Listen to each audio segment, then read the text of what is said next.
Why? It's every 4-year-old's favorite question. Why is the sky blue? Why is the grass green? Why do caterpillars change into butterflies? Why do the leaves change color in the fall? Or, in the case of my 4-year-old, why do trees make air? These are wonderful questions, and as parents, we love the opportunity to talk to our kids about these things. But how do you give an answer that's both faithful to science and stays true to your faith? That's the question I want to talk about today on the Science and Faith podcast.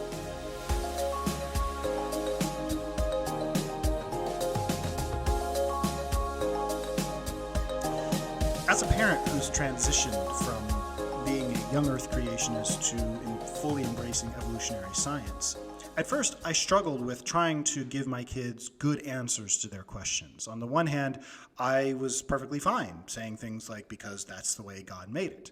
But on the other hand, I also wanted to continue to instill a sense of wonder and curiosity in my kids. And so I wanted to give them scientifically accurate answers.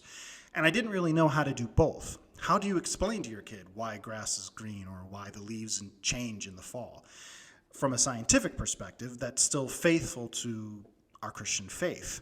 And so one of the things I did was I had to think about how to give both scientific and theologically accurate answers to their questions.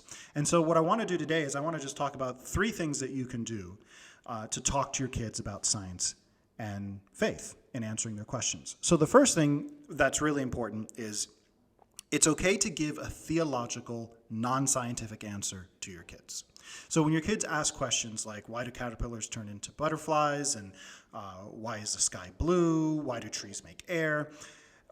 Things like that. It's okay to just say, because that's the way that God made it. That is a truthful answer. That is the way that God created it. And it's okay to just say that. And I think what that does is it instills in your kid a sense of wonder about God, about, wow, like this is something that God made. And I'll give you an example about one of the ways that we do this.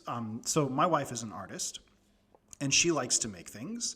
And so if she, for example, makes a clay pot or a ceramic pot, okay, and my kid asks me who made that, I would say, well, your mommy did. Okay, well, how did mama make that? Well, she took some clay and put it on a wheel, and then the wheel turns around, and she used her fingers to shape and mold the clay pot. So you see, those are 2 different answers. Mom made that is a perfectly legitimate answer to the question. And what it does for my kids is it instills in them a sense of awe and wonder for their mother. Wow, Mom, it's amazing. You made this clay pot. It's beautiful. I wish I could do that. And of course, then you can tell your kids, you can do that. Here's some clay. Go have fun. So it's perfectly fine to just give a theological answer and just say, God made it that way. That's fine. And it instills a sense of wonder about God for your kids, okay? But secondly, it's also okay to give a scientific answer and a non-theological answer, okay? So at the beginning, I told you that my 4-year-old son asked the question, why do trees make air?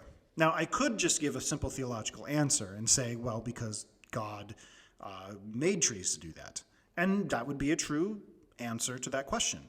But I can also give a scientific answer. Now, I'm not going to talk about the formula for photosynthesis when I'm talking with a 4-year-old. But what I will do for a 4-year-old is I'll say something like this. Well, trees breathe in something called carbon dioxide, and they breathe out something called oxygen into the air. And humans breathe in oxygen, and we breathe out carbon dioxide. And so trees and humans exist together on the planet because we each perform a function that helps the other to survive and to live. Now, there's a simple scientific answer to the question, why do trees make air? And you don't have to bring in any theological aspect or religious aspect to it.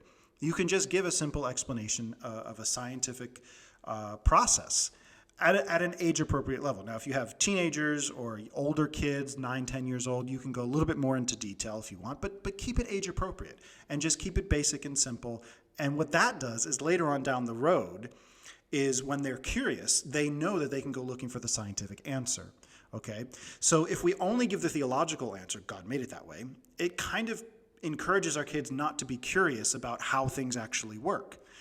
And it's wonderful to point out that God made it that way, but as a person myself, I'm curious about how God did things. So if I know God created trees and humans to have aspiration, then I want to know how that works, and I want to know more details about it. My curiosity is raised, and so science is that tool that we have to kind of feed that curiosity, and I think it's wonderful, and that's one of the things we need to do for our kids. Is we need to teach them to keep asking questions, to keep being curious, and to keep looking for the answers. So it's okay to give, just a quick summary, it's okay to give just theological answers and say, God made it that way. Perfectly fine. But secondly, it's also okay to just give a scientific answer and say, this is how something works. And then thirdly, which is the last point, is it's okay to do both. It's okay to give both a theological and a scientific answer.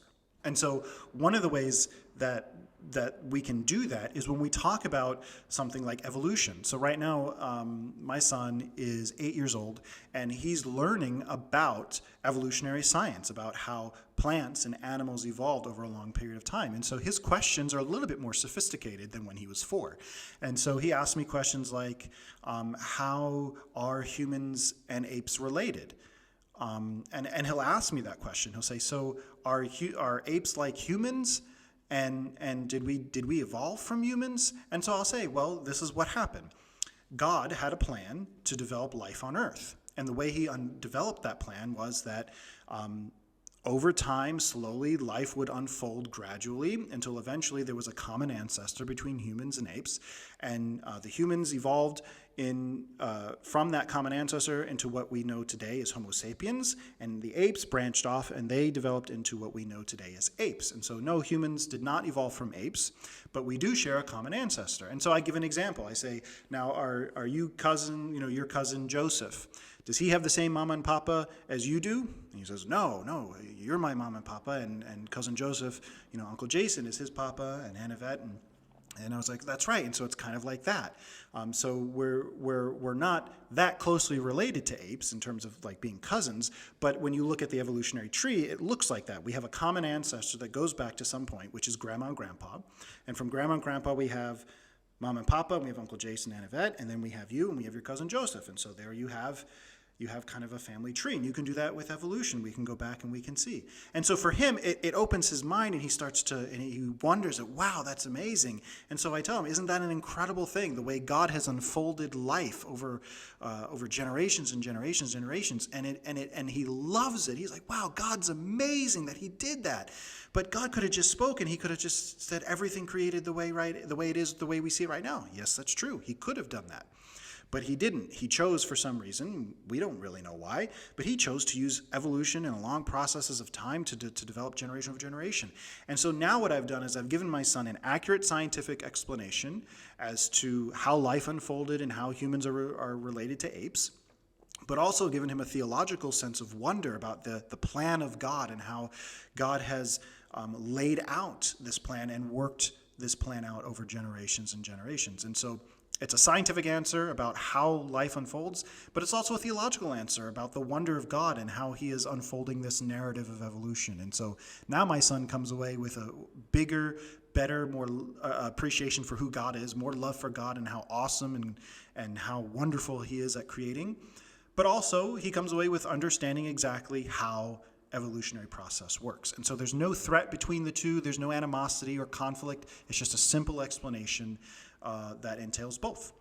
And so that's how we can talk to our kids. It's okay to give a theological answer and leave out the science. It's okay to give a scientific answer and leave out the theology. But it's also okay to give an answer that includes both. And I find more and more that as my kids get older and the questions get more complex, that I find that I'm giving answers that are more both. Okay, here's a scientific answer, and here's why God would do that. Here's the purpose that God does. Here's what we know about God and his character and how it reflects into the nature and the things that we observe. And I find that the more I do that, the more I bring answers that are both theology and science to my kids, it deepens and strengthens their relationship with God, and it incites that sense of wonder and curiosity within them to keep asking questions, keep discovering, and keep learning. So Try it out on your kids. Let me know how it goes. Let me know how your kids respond. And if you have any questions, anything that you want to talk about, or some comments, some ideas that you want to send us, you can do that by sending us an email, scienceandfaithdortmund@gmail.com. So that's our podcast for today. Thanks so much for tuning in. It's been awesome being here with you this week. So please enjoy your week, and we will see you next time.